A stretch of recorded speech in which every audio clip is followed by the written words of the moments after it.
Kokius testus atlieka žaidėjai šiandien? Tai pirmiausiai atlieka pusiausvyros testavimą, po to hamstringų, jėgos simetriškumo testavimą, šuolio į aukštį testą, vėlgi, kad įsivertinti per funkcinius judesius, kaip yra simetriškumas, kaip yra jėgų pokytis nuo praeitų metų ir greičio prabėgimo testavimą, tai 20 metrų toks sprintas prabėgti. Kokie būtent rodikliai labiausiai parodo, ar žaidėjas pasiruošė sezonui? Vienas iš tokių rodiklių tai turbūt yra simetriškumas bendrai per pusiausvyrą, per jėgos, nes vėlgi tai parodo, kas tai yra susijęs su traumų rizika.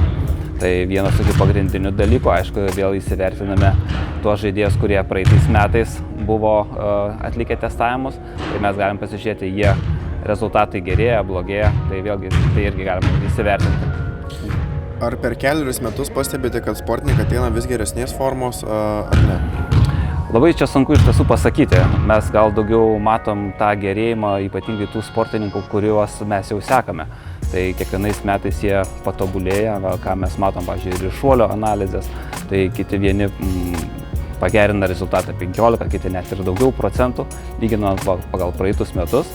Ypatingai taip pat ir pusiausvyros rezultatai pagerėja, tai ypatingai šitie. Kada ateina nauji į klubą, tai yra labai sunku pasakyti. Vieni geriau, kiti blogiau, bet tie rezultatai, ypatingai kurie žaidėjai yra klube, tai tie gerėja. Kokie mitai vis dar gali būti gyvi apie medicininius tikrinimus, bet tai nėra tiesa?